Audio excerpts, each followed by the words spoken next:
I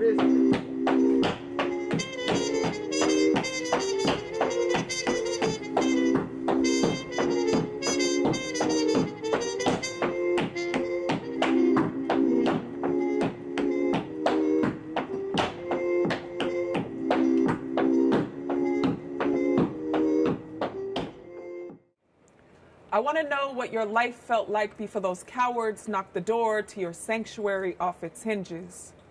Before they desecrated your temple, leaving your body for your own mother to dress at your funeral. I want to know what it was like for you to wake to sunlight in the mornings.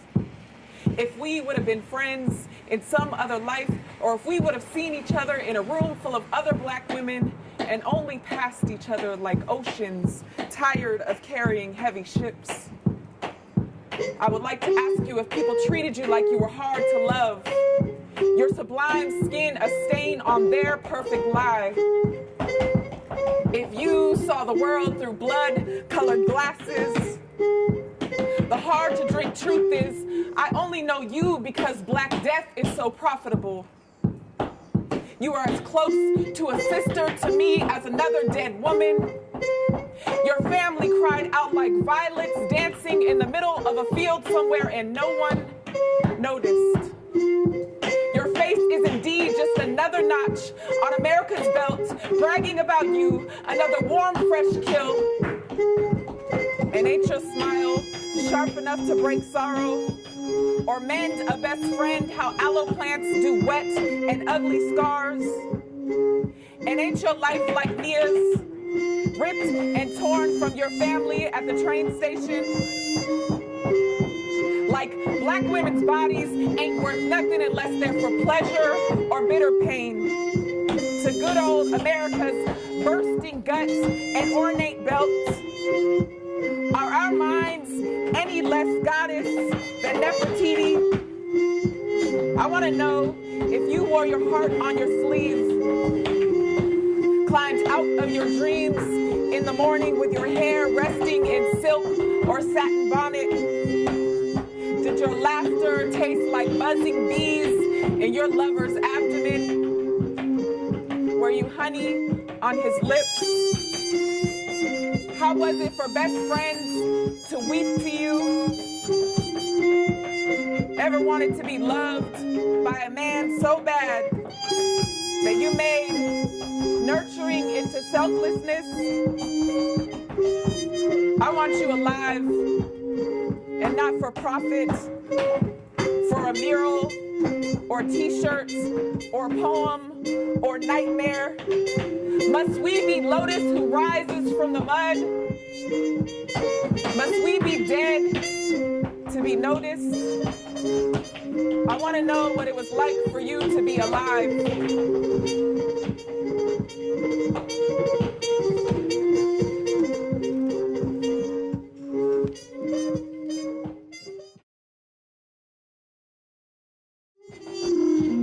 My daughter is beautiful. And like all daughters, I hope she understands this. I hope she understands her beauty has nothing and everything to do with how many times a man glances in her direction as she passes by. I hope she sees the potential threat in letting others dictate who she resembles when she stares herself in the mirror. How long her hair, how pearly white her teeth, the measurements of her hips, bust, and waist. See, I'd rather she measure herself by the divinity of 21 grams, the amount of weight her soul weighs between here and eternity. I hope she refuses to be candy for anyone whose eye has a sweet tooth, because the eye is not a microscope. It can't see the small specks, dents, birthplaces, mothers, fathers, which hair stand on end in the morning, and insecurities that all exist within. My daughter has a heart. I hope that by the time she's 21, it is more than a frostbitten piece of flesh dangling in a meat locker of a chest somewhere. I'd like to think that when she gives it, it's a little like a yoga pose. Not easy to bend into, but a slow and cautious release of the muscle. My daughter has a mind. I tell her that with it, dreams are born, and if that weren't true, I couldn't have dreamt her up. Still, she knows that some dreams are just for dreamers, and she must always stay awake. Because sadly, there are people who will try to purchase, package, and reuse her. And this is the world's game. And I'd be lying if I didn't tell her, baby, I want you to checkmate every single time. So when I'm with her, I take her back to the moment that she crash coursed me into motherhood. See, at the tender age of 22, I barely had my bearings. One day she'll discover that I didn't raise her at all. That we grew together like two exquisite wings on the back of an eagle reaching out to our everything. My daughter is beautiful. And like all daughters, I hope she understands this.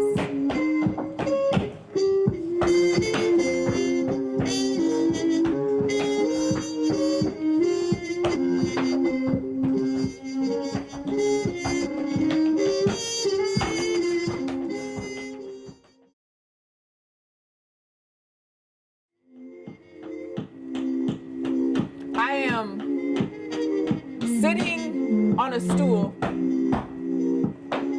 inside of Safeway, right across from Rainier and Henderson, staring down aisle 12. There are 4 items displayed that I can pick up and walk out with if I have just enough change. Greeting cards, digestive help, pain relief, and cough and colds. I assume there's some relief for my newfound back pain, maybe some Tums or Imodium to ease my lactose intolerance. But I don't think I'll find a card that I like. Nor will I find a card that will ease the suffering Trayvon Martin's mother feels while she lies awake at night. Nor will I find a card that will ease the suffering Tatiana Jefferson's mother feels while she lies awake at night. Nor will I find a card that will ease the suffering Charlena Loud's mother feels while she lies awake at night. Nor will I find a card that will ease the suffering Tony McDade's mother feels while she lies awake at night. The sound of racial slurs murmured in the folds of her sheets, the kind that rise and fall in her chest, growing into a chaotic mantra on television screens across the U.S. And I hope I don't find that race card sitting there on that colorful shelf, waiting to commit a suicidal dive into my hands. There is not a card that embodies all truth, so please don't go long and throw it in my face. There's a boy standing next to me, brown leaf-dusted skin, mild in manner. I ear hustle, hear him say he's a mama's boy, flowers his lips on his mother's cheeks before he leaves, kind of mama's boy. He admits his parents are his perfect roommates, and that is why he will never leave the garden. I wonder if there is a bullet waiting for him somewhere. A pointer finger hiccuping on a trigger, itching for an echo in our ears, pulling our skin more and more distant from each other. The truth is, we need help. We need someone standing on every urban, suburban, inner city, rural corner, passing out words that are life jackets, possibly in novel form. The prologue written to self-appointed neighborhood watchmen and the police. The first line would read, "Stop. You are pointing your gun at a figment of your imagination. Not all black people are monsters. Some of them flower their lips on their mother's cheeks before they leave. Some of them make perfect roommates. Police, tuck away your polymer toys. We all know that you hold in your holsters the kind of heavy metal that really kills kids. And I am not against guns. I am just pro second chances. And I have nothing to give these mothers because blood is not a handkerchief. And I am just sitting on a stool inside a Safeway, right across from Rainier and Henderson, staring down aisle 12. Come find me.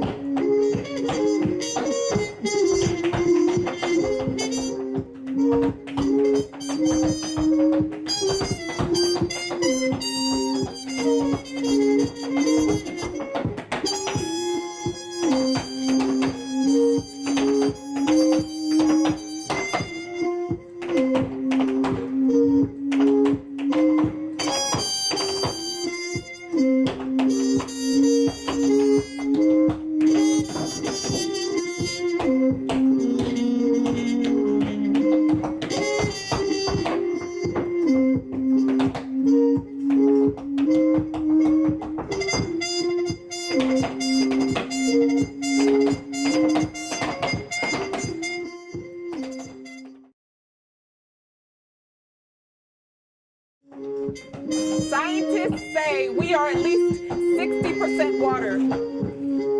We are our ancestors' wildest dreams. It is no wonder we are melting glaciers and setting suns as bright as wildfire across the Amazon and California and California and California. We are flooded with centuries of unfinished business. And if our ancestors are still dreaming, I believe they would not hesitate to invite us into their nightmares too. A fragile and wanting nightmare, like cracked teeth begging for a smile, like sheets of ice in Antarctica retreating, screams escaping to the back of the throat, like the ocean absorbing the earth's fever for the body to catch and hold. The Mississippi Basin's love affair with this dying climate. And wild like the volatile waves who swallowed your great mothers and fathers whole. The pale grief that wrapped round necklines. But don't you remember the way the water does? The perfect memory eroding time. Precious arms and elbows flailing like tree arms in hurricanes. Chains and endless blue night sky rippling underwater. Tender, twinkling stars from heaven drifting into their open eyes. Maybe Saturn or Jupiter waving across their drowning chests. How the moon wanted so bad to taste their black skin that it shoved itself to the bottom of the sea so that it could sit with them. Doesn't this water taste different now? Thick as blood, choking on bullets, like Tamir's 12-year-old lungs filling up to the brim of this earth's mouth. Her kiss of death along shorelines. It is no wonder we are up to our necklines in debt. See, this water is unforgiving. It doesn't matter how much we refuse to reckon with our past or who it loves. If it isn't nurtured, it will become fresh with poison. Did you think a pure White House and fresh reef-colored paper would protect you from flooding? We are all just a few degrees separate from someone's slave, someone's master, waiting in this water curtsying to ward off demons, while this water is still rising, still a fraction of a human, still remembering.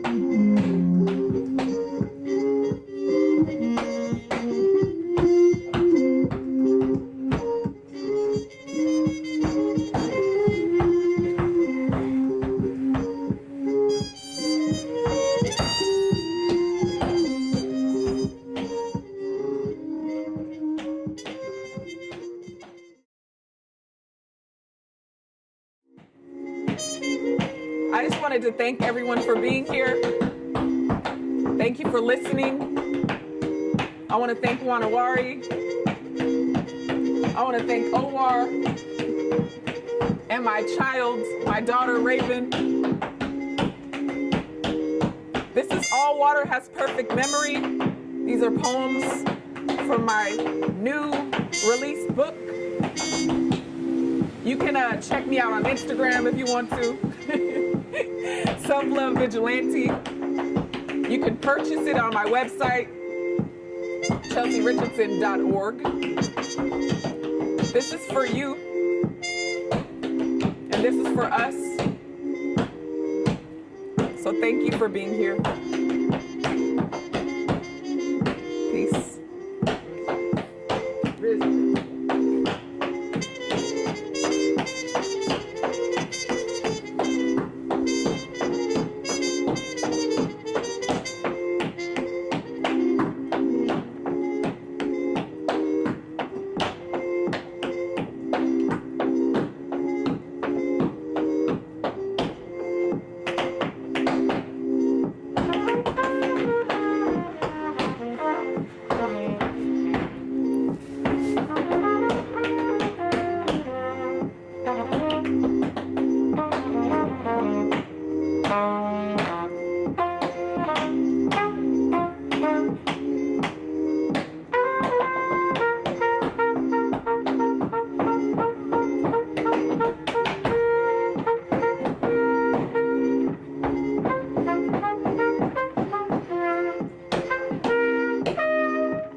Thank you.